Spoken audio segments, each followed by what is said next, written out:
E aí galera, beleza? Eu sou o professor Paulo, todos já me conhecem, sou professor de Geografia, né? E hoje vamos trabalhar algumas questões do Enem, em especial o Enem 2015. Certo, pessoal? O curso é direcionado ao Enem, então achei muito interessante trazer pra gente discutir um pouco isso, né? Quero lembrar vocês que a prova do Enem é uma prova mais, podemos dizer assim, didática, né? Muita questão interpretativa. Tá, pode ficar tranquilo que no Enem não terão questões decorativas, aquelas questões: qual é a capital de Bangladesh? Qual é a capital de Mongólia? Não. A geografia no Enem é mais interpretativo também.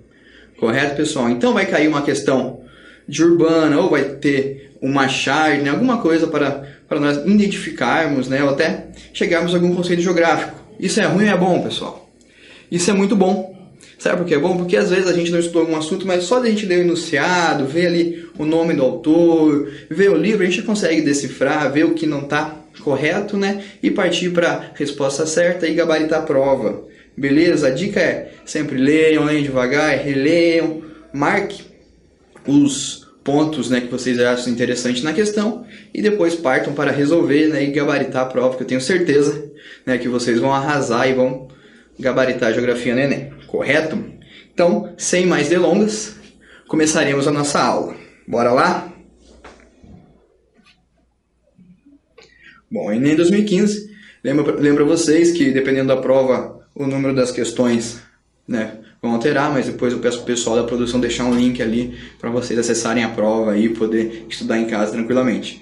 É muito bom estudar com a prova porque a gente tem uma noção como é a banca, né, como que ela prepara aí as provas, né, para fazermos no futuro. Então, dividi em duas aulas, a primeira o Enem 2015, depois o Enem 2016, onde nós, né, iremos resolver todas as questões, excluir as que foram, né, que não foram corrigidas, que foram negativadas, né, por ter alguma questão errada ali, uma questão falha, e as que tinham o texto muito longo também, porque ia ficar muito cansativo, né, para nós resolvermos aqui na hora da nossa aula. Então eu trouxe e as questões mais pertinentes também eu trouxe para a gente trabalhar, correto?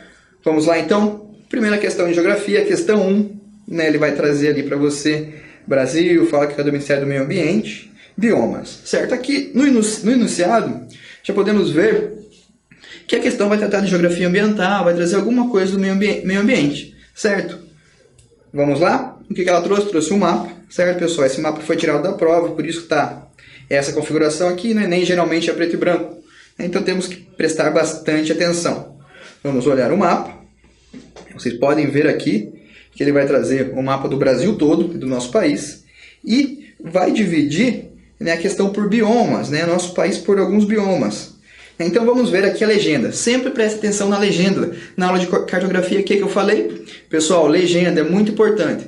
Se não olhar a legenda primeiro, nós vamos errar a questão. Então, desolhe a legenda, né, para que nós aprendamos e conseguimos acertar a provinha, né, e a questão. Então vamos lá, a legenda. Ela vai trazer ali na região norte o bioma Amazônia. Depois ali mais para o nordeste a Caatinga. No meio aqui o Cerrado, a Mata Atlântica, o Pampa aqui no sul, certo? E o Pantanal aqui, né, na região centro-oeste, ali quase na divisa já com outros países da América do Sul. E por último, pessoal, essa questão vai trazer aqui um problema ambiental. Então aqui só de olhar a figura já dá para começar a entender o que vai pedir, o que a questão vai pedir. Se ela trouxe vários biomas, tá? E por último trouxe um problema, eu tenho quase certeza que ela vai abordar esse problema ambiental no enunciado, na questão e na pergunta. Qual é o próximo passo? Vamos identificar aonde está esse problema aqui, né? Com essa rasurinha aqui, essa corzinha preta aqui. Olhando bem o mapa, nós vemos que está na região nordeste, né? Mas aqui no sertão nordestino. Né? Então, o problema ambiental é um problema característico da região nordeste. Maravilha, beleza? Estão conseguindo compreender? Espero que sim. Passando ali o nosso slide, vamos para enunciado da questão. Vamos ver o que ela pede, o que ela quer, o que ela espera que nós, né, resolvemos e aonde ela quer que nós cheguemos. Correto, pessoal? Desculpa o erro aí de português, né, mas vamos lá. Sem mais delongas, No mapa estão representados os biomas brasileiros que, em função de suas características físicas e do modo de ocupação do território, apresentam problemas ambientais distintos, correto? Como a gente já falou no mapa, cada região vai ter o seu problema particular, né, a sua especificidade.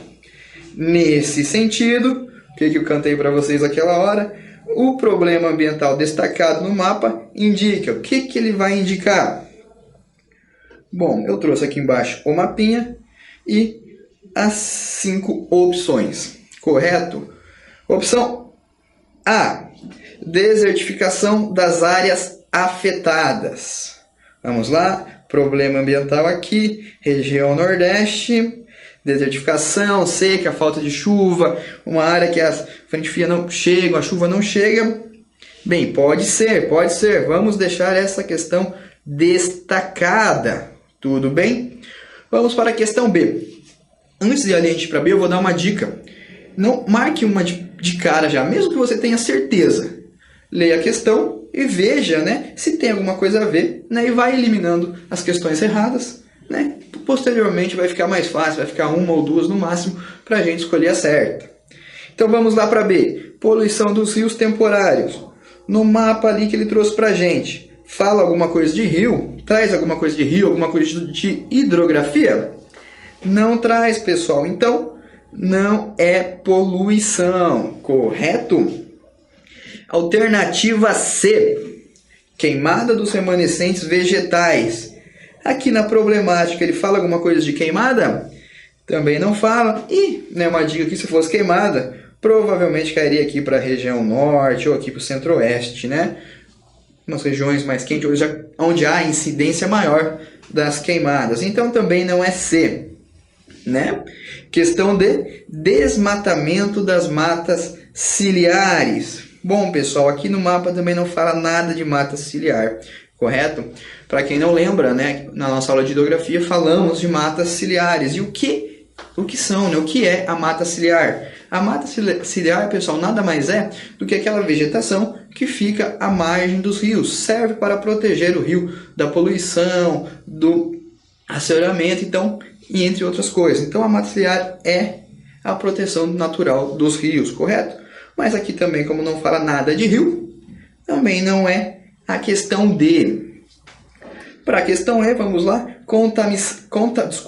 Contaminação, né, pessoal? Falei uma palavrinha errada, mas é contaminação das águas subterrâneas.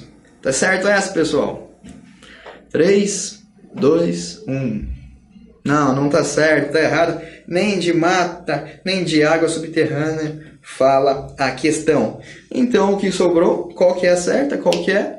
Vamos ver, você que é esperto aí, você que está estudando bastante em casa, com certeza você já acertou primeiro do que eu. A questão certa é desertificação das áreas afetadas, né? Tenho certeza que você acertou comigo, questãozinha fácil, questãozinha baba, prestou atenção, né? Acertou a nossa questão, já tem um pontinho garantido na sua provinha. Beleza? Maravilha? Então vamos lá para a próxima questão. Questão de número 2. Tomar minha aguinha aqui. Dominar a luz implica tanto um avanço tecnológico quanto uma certa liberação dos ritmos cíclicos da natureza. Vamos grifar aqui. Avanços tecnológicos, ritmos cíclicos da natureza. Com a passagem das estações e as alternâncias de dia e noite. Com a iluminação noturna, a escuridão vai cedendo lugar à claridade e a percepção temporal começa a se pautar pela marcação do relógio. Então, aquela questão trazendo algo de produção do espaço, vem trazendo o modo de produção. Ela quer dizer que, com o surgimento da luz, né, aqui no nosso estúdio aqui temos várias luzes, né, o tempo de trabalho do ser humano aumentou. Pense aqui comigo. Se não existisse eletricidade, não existisse luz, eu não estaria aqui dando aula para vocês. Eu não estaria claro assim, né? Entre outras coisas. Então, na questão aqui ele quer dizer que com a criação da luz, o tempo de trabalho do homem, né, aumentou. Uma outra parte do enunciado ele vai dizer assim: Se a luz invade a noite, perde-se sentido a separação tradicional entre o trabalho e descanso. Todas as partes do dia podem ser aproveitadas produtivamente.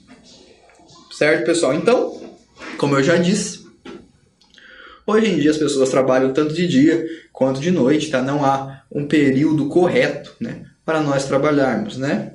Um dos motivos para que haja tanto trabalho assim foi a criação da luz, né, que possibilitou para que nós, seres humanos, pudéssemos, né, ter outros períodos de trabalho além do dia. Vamos lá para o nosso enunciado da questão. Vamos acertar mais uma? Tenho certeza que sim. Em relação ao mundo do trabalho, a transformação apontada no texto teve como consequência a melhoria da qualidade da produção industrial. Bom, pessoal, no enunciado, na questão, fala alguma coisa de produção, dos ciclos produtivos, da indústria, alguma coisa? Não fala nada, certo? Então, isso aqui a gente já pode até excluir, podemos riscar.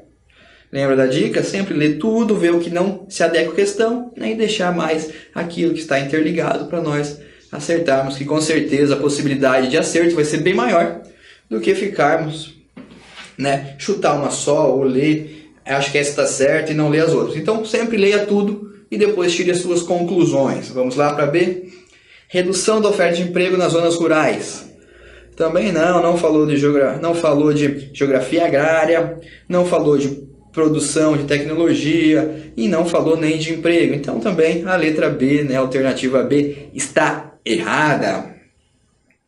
Alternativa C. Permissão ao trabalhador para controlar seus próprios horários. Bem, de noite ele pode trabalhar, controlar os horários, né?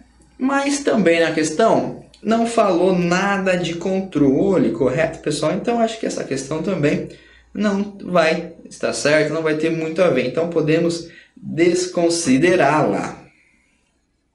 Partindo para as duas últimas, restou a alternativa D, diminuição das exigências de esforço no trabalho com máquinas. Como diz, não falou nada de ciclo produtivo, não falou do Fordismo, do Taylorismo, nada da inclusão da modernidade, né, das máquinas no meio de produção, né, no meio industrial. Então também essa não é. Excluímos 4, sobrou a E. Eu vou postar 100zão com vocês, que aí estará correta. Vamos lá, vamos ler a E. Ampliação do período disponível para a jornada de trabalho. Com certeza, meus caros amigos, é a letra E. Quem chutou E acertou. Mais uma questão de interpretação, uma questão fácil de lidar, né? Apenas quem leu ali, quem tirou alguma noção sobre, né, tiver um pouquinho de noção sobre meios de produção, né, alguma coisa de interpretação de texto, tenho com certeza que nós iremos acertar todas as questões e vamos gabaritar o Enem 2017, 2018, 2019, 2020, certo, pessoal? Então, estou confiante em vocês. Beleza, meu aluno? Vamos para a próxima questão? Questão de número 4. Faltou aqui, peço desculpa, faltou o quadro aqui, mas como eu sou um bom artista, eu vou colocar aqui pra gente o 04. Duvido que alguém aí em casa tenha um 4 mais bonito que o meu. Não é um 9, é um 04.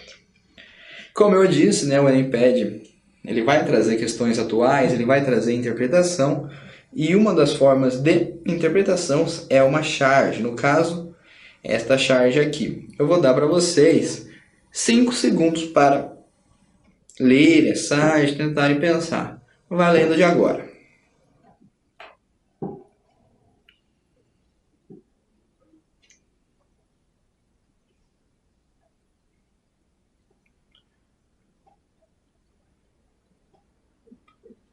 Vamos lá?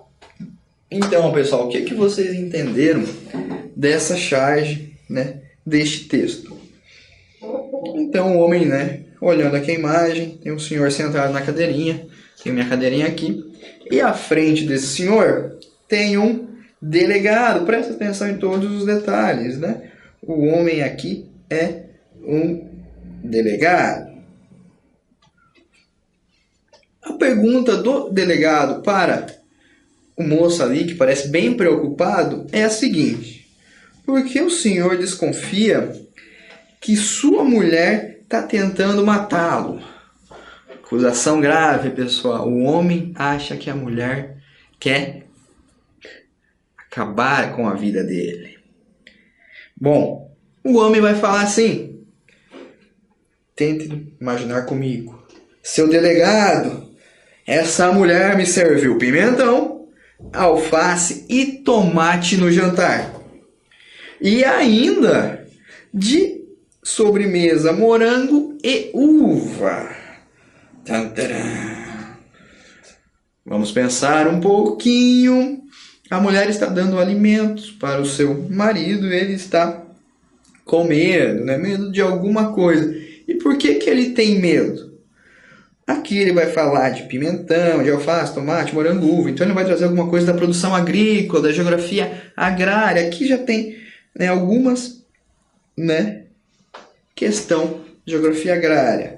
Uma outra coisa importantíssima, dica que a prova dá. A prova está contando para a gente a resposta. Alimentos contaminados com agrotóxicos. Discutimos agrotóxicos em produção do primeiro setor da geografia. Falamos de agrotóxicos em geografia agrária. Espero que todas as questões de agrotóxicos de todas as provas vocês gabaritem. Correto? Passando aqui, né, tem aqui da onde o Enem tirou a prova, né? Depois vocês podem até acessar lá. Qual que é o enunciado da questão? Ele vai falar assim: na charge, há uma crítica ao processo produtivo agrícola brasileiro relacionado ao... Então ele vai falar que tem uma crítica à produção agrícola. Aqui a gente já leu, né? Então aqui é bem fácil. Número A. A número A está separada aqui, pessoal. Vamos lá então. Elevado preço das mercadorias no comércio. Falou alguma coisa de preço? Não falou, né? Mas, professor, tá caro a alimentação hoje em dia. Será que ela não vai matar ele de dívida? Não, pessoal, não falando de dívida, ela falando de agrotóxico. Então, não é a questão A, certo? Não é a A. Então, vamos fechar aqui e vamos para a questão B. Aumento da demanda por produtos naturais. Naturais, professor. Falou alguma coisa de produção? Falou de demanda? Também não. Então também não é a B. Aqui já vou até apagar. C. Crescimento da produção de alimentos. Continua falando de produção, não é? Certo? B. Hábito de adquirir derivados industriais. Nada a ver também, né, pessoal? Falou ali de alimentos, não falou de industrialização, não falou de produção e não falou de indústria. Correto? Então, não é a D. O que nos resta, como sempre, né, o prof aqui diz, leia tudo e vai eliminando. Restou o quê? Uso de agrotóxicos nas plantações. Fácil, né, pessoal? Baba, mamãozinho com açúcar, melzinho na chupeta. Com certeza é a questão E. É mais uma questão interpretativa, né?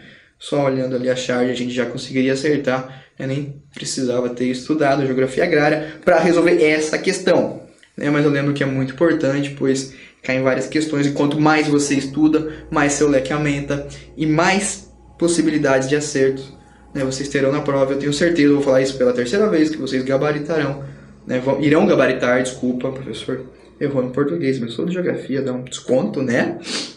Vocês irão acertar todas as questões de geografia nessa prova, correto? Vamos lá para a questão 8. O que diz o enunciado da 8? Até o fim de 2007, quase 2 milhões de pessoas perderam suas casas, né? 4 milhões corriam o risco de serem ou de ser despejadas.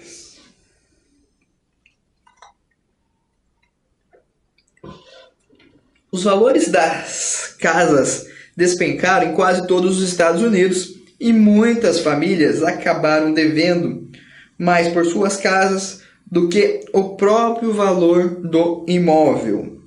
Isso desencadeou uma espiral de execuções hipotecárias, que diminuiu ainda mais os valores das casas. Até pegar um ar aqui, porque essa questão foi maior, né? Mas vamos lá. O que essa questão quer falar pra gente? Fala em despejo. Fala ali até o fim de 2017, então ele vai trazer economia, né? Que as casas, a hipoteca valia muito mais do que as casas. Então ele vai trazer para a crise de 2018, né? O grande boom imobiliário, o boom imobiliário dos Estados Unidos, que depois ocasionou aí uma grande crise mundial, correto? Continuando a leitura da nossa questão, ele vai continuar falando assim: em Cleveland, foi como se um Katrina financeiro, quem lembra o Katrina financeiro, foi um furacão que destruiu tudo, atingisse a cidade. Casas abandonadas, com tábuas em janelas e portas, dominaram a paisagem nos bairros pobres, principalmente negros. Na Califórnia, também se enfileiraram casas abandonadas, correto? É um texto do Harvard, um geógrafo que trabalha a parte humana, ele está falando enigma do capital. Que no texto a gente já pode ver que capital vai trazer questão econômica, né? Geografia econômica. E ele está falando aí da crise imobiliária de 2008, né? E depois da crise econômica mundial que aconteceu nesse ano. Correto? Então, vamos para o iniciado da questão. Eu tenho certeza que você vai estudar. Você estudou geografia econômica, você estudou geografia urbana e você sabe muito sobre a crise econômica. Inicialmente restrita, a crise descrita no texto atingiu proporções globais devido à superprodução de bens de consumo. Será que teve muita produção de bem, sobrou no mercado e o valor baixou, as pessoas começaram a comprar muitas casas porque a oferta era muita e a demanda era menor? Lembra da lei da oferta e procura? Acho que não, pessoal, não falou sobre lei da oferta e procura. Então podemos excluir esta questão. Colapso industrial de países asiáticos. Falou alguma coisa da Ásia? Falou alguma coisa da produção asiática? Também acho que não. Então nós também podemos excluir a B aqui, que está errada. Alternativa C. Interdependência do sistema econômico. Opa! Ele começa falando da... Opa, quase caí aqui. Ele começa falando, né, do mercado imobiliário americano, que num período começam as casas ficam vazias, né? A pessoa não tem dinheiro para pagar as hipotecas e posteriormente, né, essa crise começa afetando o mundo inteiro, né, e atinge uma escala global. Escala global. Certo? Então essa questão aqui é bem interessante, a alternativa C.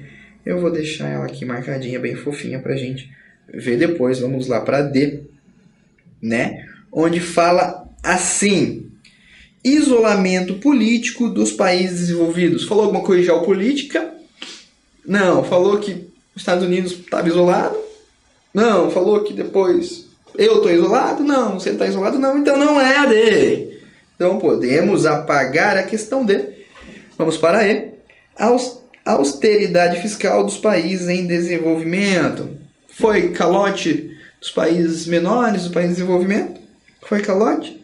Não foi. Então também não foi a E. O que nos resta? A C. Interdependência do sistema econômico. Correto. E por que está correto, pessoal? Vou falar aqui em 2 minutinhos.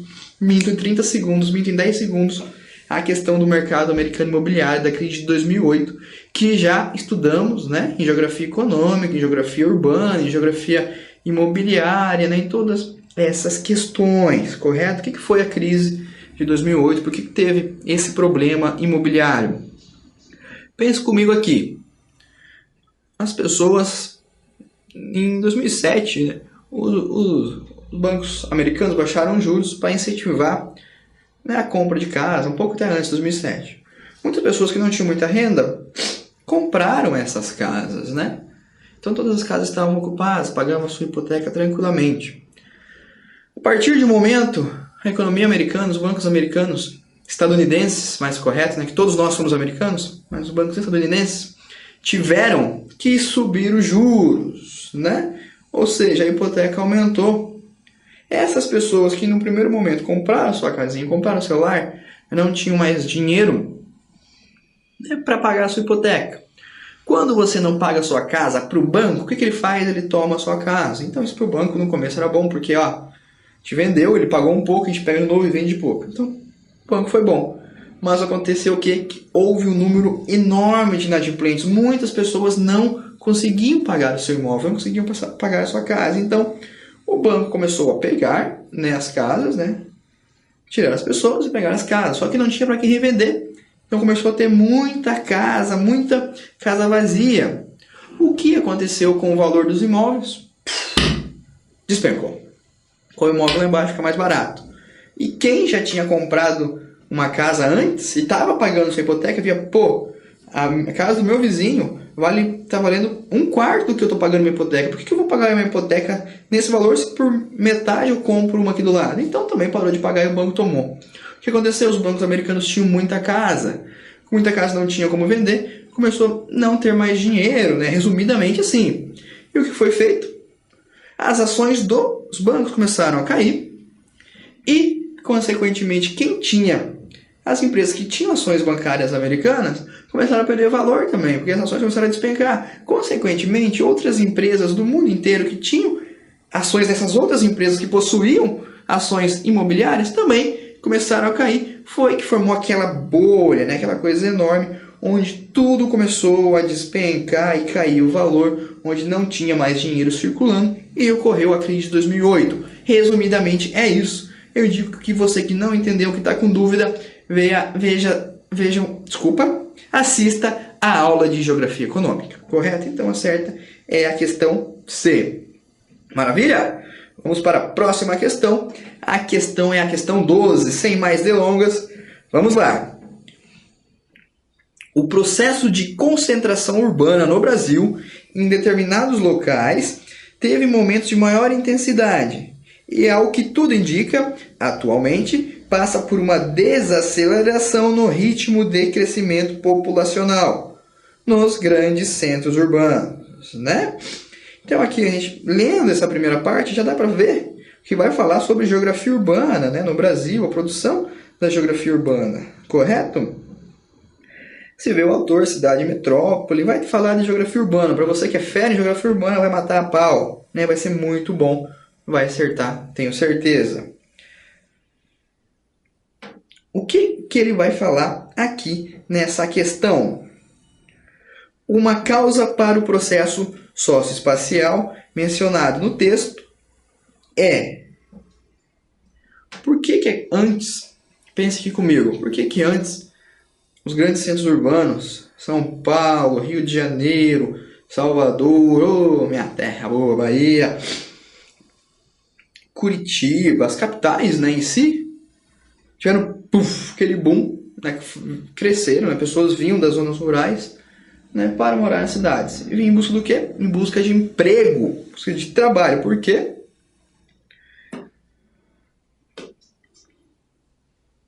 Mentira. Por quê?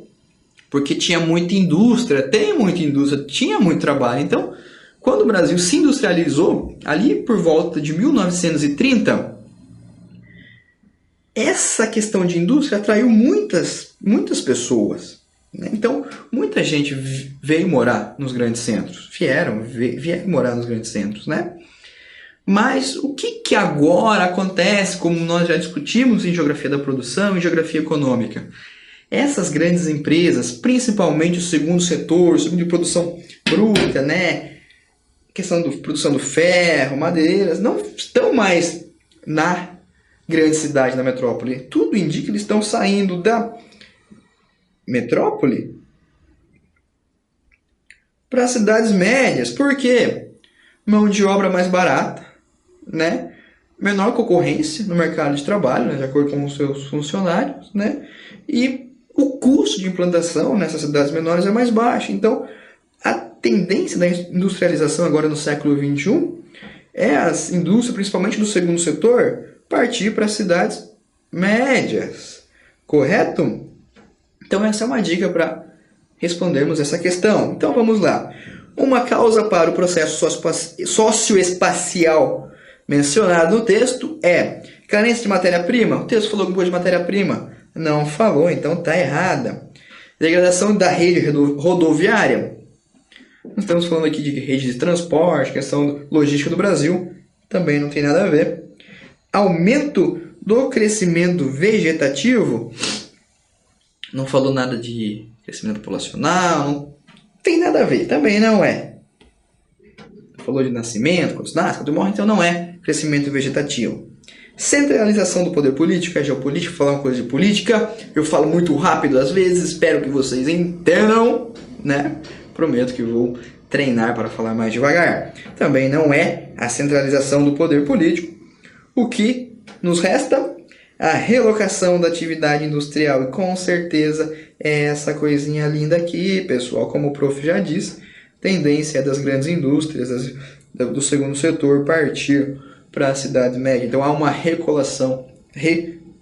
realocação, me desculpe, dessa atividade hoje no cenário nacional. Correto? Tenho certeza que essa também vocês acertaram. Partiremos para a próxima questão. Questão de número 15. Vamos lá? Agora vai entrar um outro assunto.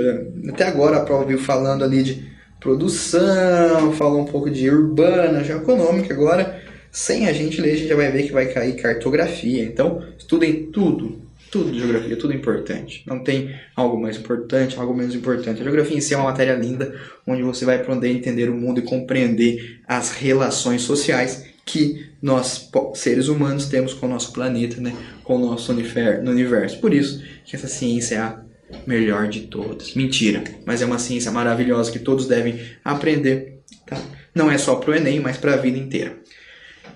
Saindo da minha parte poeta, pessoal, voltamos para o que nos interessa, que é a questão do Enem. O projeto Nova Cartografia Social da Amazônia ensina indígenas, professor Leo antes, quilombolas e outros grupos tradicionais a empregar o GPS e técnicas modernas de georreferenciamento para produzir mapas artesanais, mas bastante precisos de suas próprias terras. Então, né, os índios estão, quem lembra da aula de cartografia social né, os próprios moradores tentarem produzir os seus mapas, não assim, mas participarem, né, nas produções dos mapas para identificar os fatores importantes, fatores sociais e culturais que, né, o seu território traz para o seu próprio povo. Então vamos lá para o enunciado. A existência de um projeto, como apresentado no texto, indica a importância da cartografia como elemento promotor da letra A. Expansão. Voltei errado. Opa, professor, se perdeu. Expansão da fronteira agrícola. Não falou nada de plantação, nada de geografia agrária. B. Remoção de populações nativas. Não, pelo contrário, ele falou da importância, né, da geografia social, que é uma geografia, né, da sociedade. Desculpa, cartografia social. Superação da condição de pobreza. Também não falou de economia, falou, né, de igualdade social ou alguma coisa assim de política, alguma coisa do gênero. Então também não é. Valorização de identidades coletivas.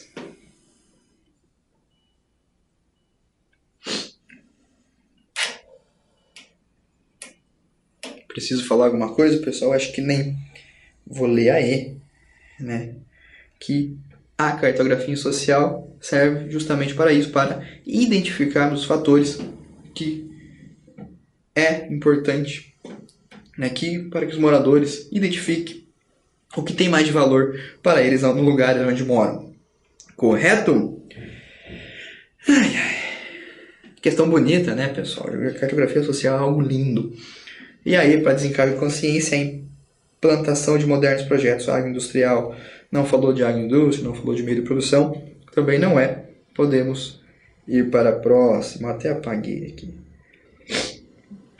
Questão 19. Pessoal, já estamos no fim da aula. Fique aí comigo que eu prometo que vai continuar muito legal a sua aula, certo? Não saia daí. O melhor ainda está por vir, né? Como a gente sabe. Então, preste atenção no Prof. Paulo. O Prof. Paulo é um cara legal, um prof que quer o seu bem, tá? Desliga o celular um pouquinho, desliga aí, né, o computador. Não, liga o computador, mas deixa só no estudo, né? Mais tarde você vai lá, dá uma voltinha, entra no celular, manda mensagem para a namorada, para o namorado, para o amigo, né? E faz o que tem que fazer. Mas agora é o momento de estudar e a gente já está encerrando. Vamos lá para a questão 19. O que essa questão traz para a gente? Bom, primeiro traz uma família aqui, né? Ali no jantar de família, né? Aquele jantar tradicional da família brasileira. O que essa charge vai trazer? Ó, o Enem trabalha muito com charge, então prestem atenção. Só este ano já entraram no país 3 bilhões de dólares. Então, geografia econômica entrando dinheiro no país. O pagamento começa a ser feito daqui a 10 anos. Então, não veio de graça. É um empréstimo que daqui a 10 anos, né, nós iremos pagar. A mãe falou, impressionada pela cara dela aqui, ela está impressionadíssima. E o papai aqui vai falar o quê? Tadinho, colocando a mãozinha na cabeça, né, do filhinho. Então, desculpa, pessoal, tô meio resfriado. Vou tomar uma água aqui.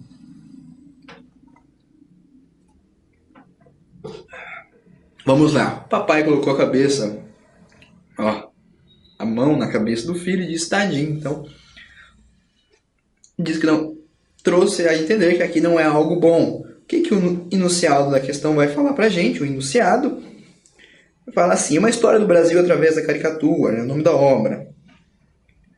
No período de 1964 a 1985, a estratégia do regime militar abordada na charge foi caracterizada pela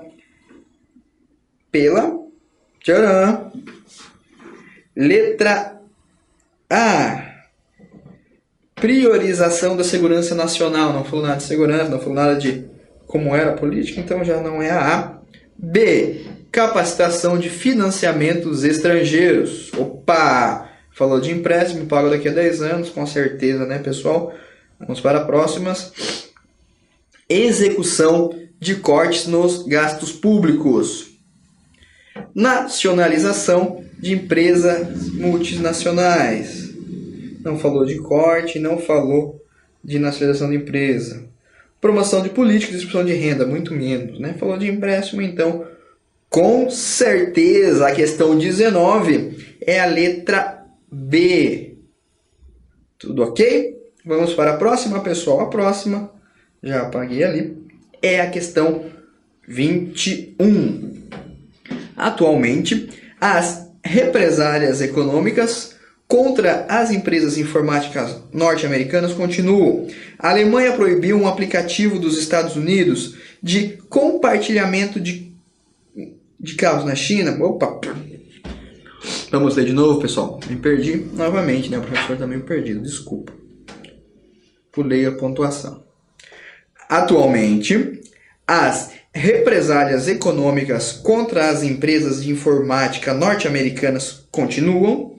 A Alemanha proibiu um aplicativo dos Estados Unidos de compartilhamento de carros na China.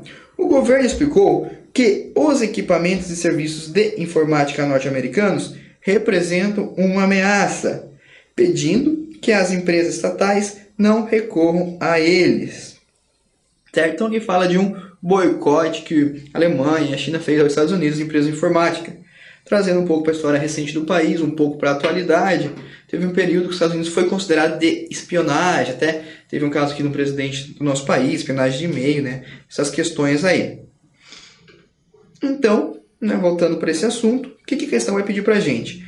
As ações tomadas pelos países contra a espionagem revelam preocupação com subsídio industrial. Não fala nada disso. Então, não é A. Vamos lá, vamos no ritmo. Hegemonia cultural? Não fala nada.